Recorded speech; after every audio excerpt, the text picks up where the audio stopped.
जय हिंद एवरीवन। तो आप लोग देख रहे हैं क्लास 10th का हिंदी का गोधली भाग 2 से चैप्टर नंबर 4 है नाखून क्यों बढ़ते हैं। तो पिछला वीडियो में हम चैप्टर 3 कर चुके हैं 3 तक। तो आप लोग नहीं देखे हैं तो प्ले लिस्ट बना हुआ है, सभी को आप लोग जाके देख सकते हैं। चलिए वीडियो को शुरू करते हैं बिना टाइम गवाते हुए। एग्जाम से संबंधित महत्वपूर्ण वीवीआई ऑब्जेक्टिव क्वेश्चन नाखून क्यों बढ़ते हैं चैप्टर वाइज करते हैं। चलिए शुरू करते हैं। अगर इस चैनल पर नए हैं तो चैनल को सब्सक्राइब करके नोटिफिकेशन को ऑल कर लीजिएगा, क्योंकि इससे ऐसे ही वीडियो आपको एग्जाम से संबंधित क्वेश्चन जो है सो 2 मार्क्स का और ऑब्जेक्टिव के तौर पर जो है सभी के सभी जो है इस एग्जाम से संबंधित आपको कंटेंट प्रोवाइड कराया जाएगा इसी चैनल के माध्यम से।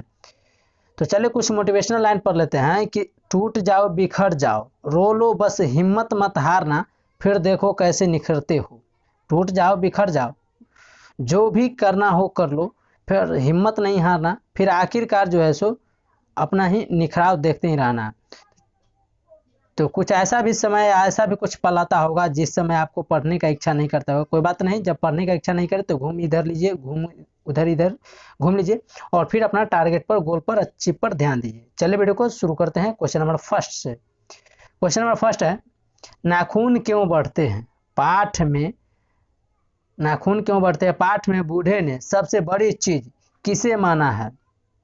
नाखून क्यों बढ़ते हैं, पाठ में बूढ़े ने सबसे बड़ी चीज किसे माना है, तो वह माना है प्रेम को। ऑप्शन नंबर जैसे ए इज द करेक्ट आंसर हो जाएगा। Option number A is the correct answer होगा प्रेम। चले नेक्स्ट क्वेश्चन करते हैं। नाखून नाखून प्रतीक है किसका, पाशवी वृत्ति का, मानवता का, प्रेम का, पौरुषवाग। तो पौरुष का, तो इसका राइट आंसर जो होगा ऑप्शन नंबर ए ही होगा, प्रवृत्ति का, यानी सॉरी वृत्ति का। पाशवी वृत्ति का जो है नाखून प्रतीक है, किसका प्रतीक है, तो पाशवी वृत्ति का नाखून प्रतीक है।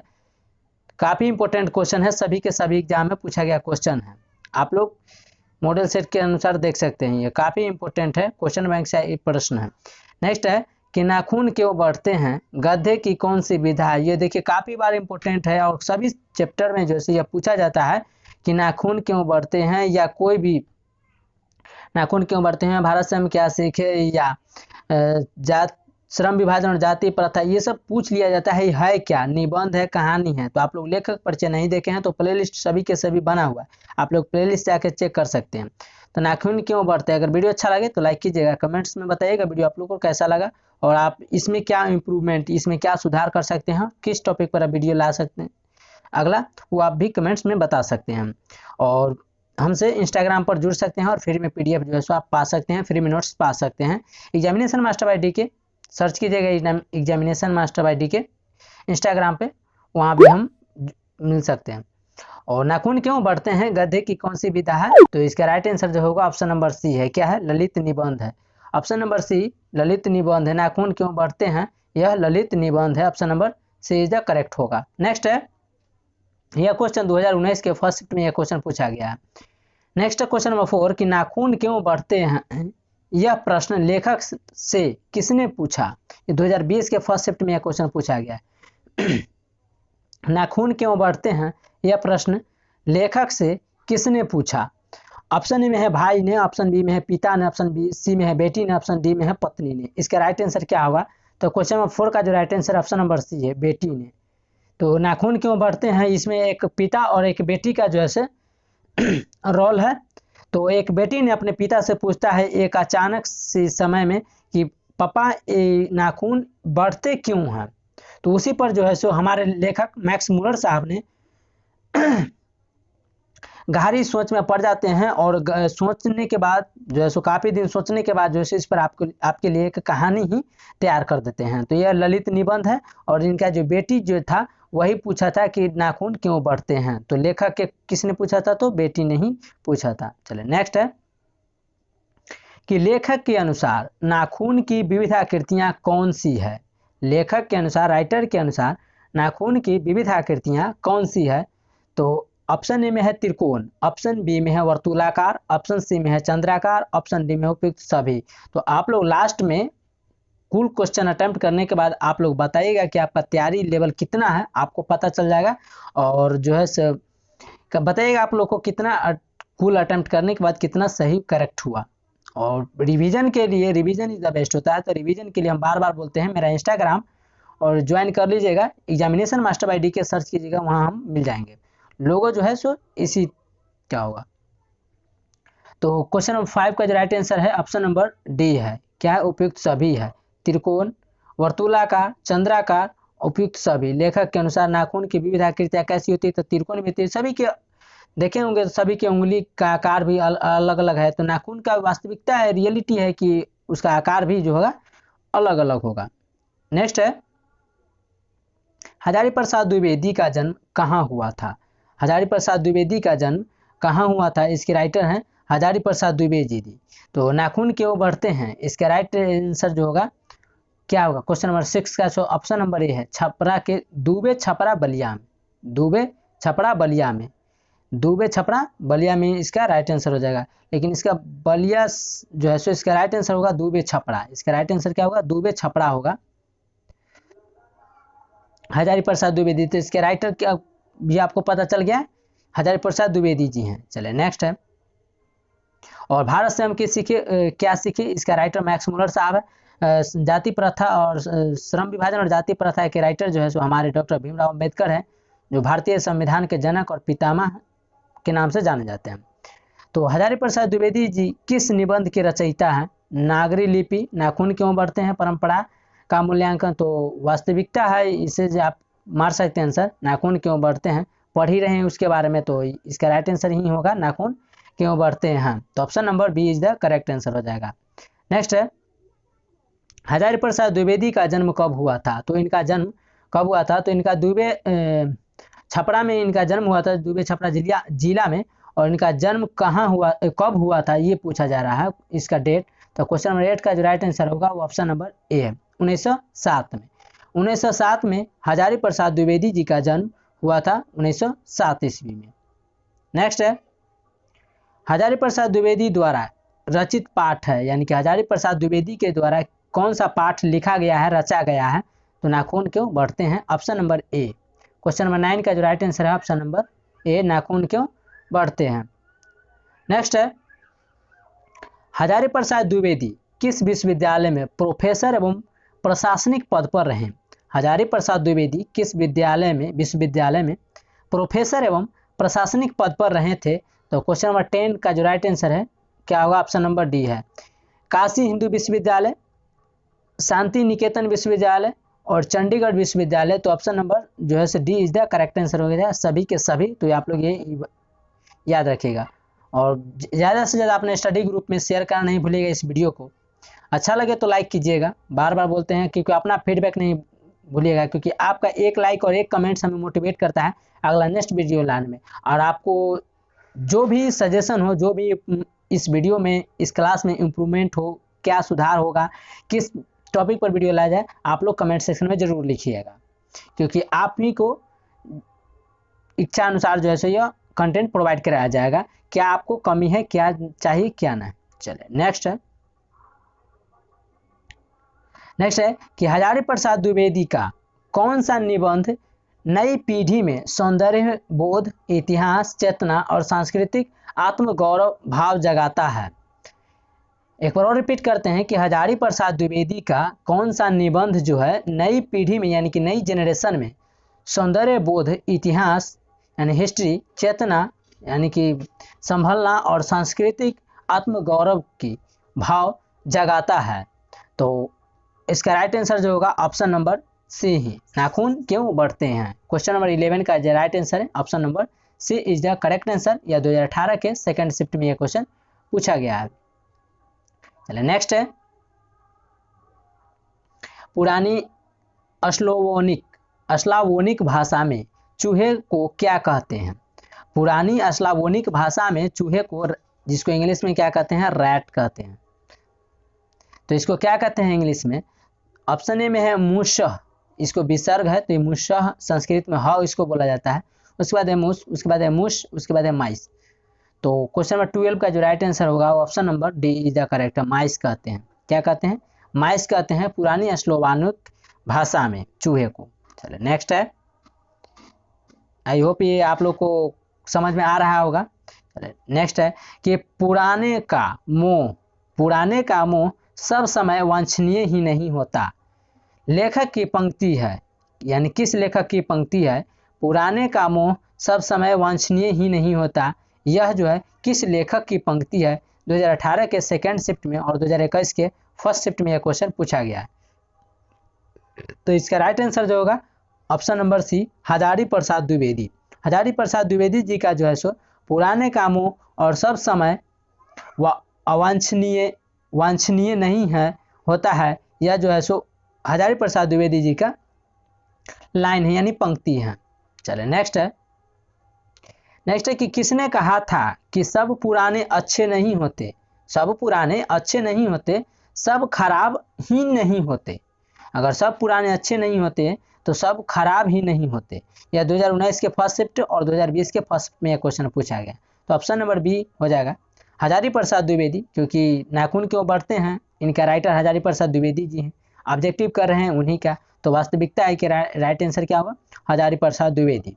तो आप लोग जरूर से ज़्यादा शेयर कीजिए और सपोर्ट दिखाइएगा इस चैनल को, क्योंकि आप लोग को ही हाथों में है इस चैनल को ग्रो करने में। आप लोग ज़्यादा से ज़्यादा ग्रो कीजिए और शेयर कीजिए अपने दोस्तों को साथ, अपने दोस्तों को जोड़िए, क्योंकि अन्य का भला हो तो कहीं ना कहीं अच्छा किया गया कर्म आपको ही काम आता है, या किसी भी व्यक्ति का। किसकी रचना में एक साथ कबीर, तुलसी और रविंद्रनाथ टैगोर एकाकार हो उठते हैं, यानी कि किस महान लेखक के रचना में जो है सो कबीरदास, तुलसीदास और रविंद्रनाथ टैगोर रविंद्रनाथ टैगोर को रविंद्रनाथ ठाकुर भी कहते हैं, तो एकाकार हो उठते हैं। तो ऑप्शन नंबर सी, हजारी प्रसाद द्विवेदी जी का। हजारी प्रसाद द्विवेदी जी की रचना में जो है सो तीन लेखक कबीरदास, तुलसीदास और रविंद्रनाथ ठाकुर जो हैं एकाकार उठते हैं। Option number C is the correct answer हो जाएगा, हजारी प्रसाद द्विवेदी जी। नेक्स्ट है, द्विवेदी जी को किस रचना के लिए साहित्य अकादमी पुरस्कार मिला था। हजारी प्रसाद द्विवेदी जी को किस रचना के लिए जैसे साहित्य अकादमी पुरस्कार मिला था। यह काफ़ी इंपॉर्टेंट क्वेश्चन है, यह काफ़ी इंपॉर्टेंट क्वेश्चन है, आप लोग देख रहे होंगे। तो इनको जो मिला था साहित्य अकादमी पुरस्कार, वो मिला था नाखून क्यों बढ़ते हैं। Option number B is the correct answer है क्वेश्चन नंबर 16 का, नाखून क्यों बढ़ते हैं। ऑप्शन नंबर जो है so B is the correct answer है, नाखून क्यों बढ़ते हैं। द्विवेदी जी को किस रचना के लिए साहित्य अकादमी पुरस्कार मिला था, तो नाखून क्यों बढ़ते हैं ऑप्शन बी में है, लेकिन अगर नाखून क्यों बढ़ते नहीं है तो अलोका पर्व के लिए मिला था। क्या लिए मिला था, तो अलोका पर्व के लिए, जो इसका राइट आंसर हो जाएगा option number A is the correct answer हो जाएगा, क्योंकि जो है सो पहला पैरिटी इसको दिया जाता है। अगर ये रहते हुए भी अगर ये है तो इसको मानिएगा अलोका पर्व को, किसको, आलोक पर्व को। चलिए नेक्स्ट है,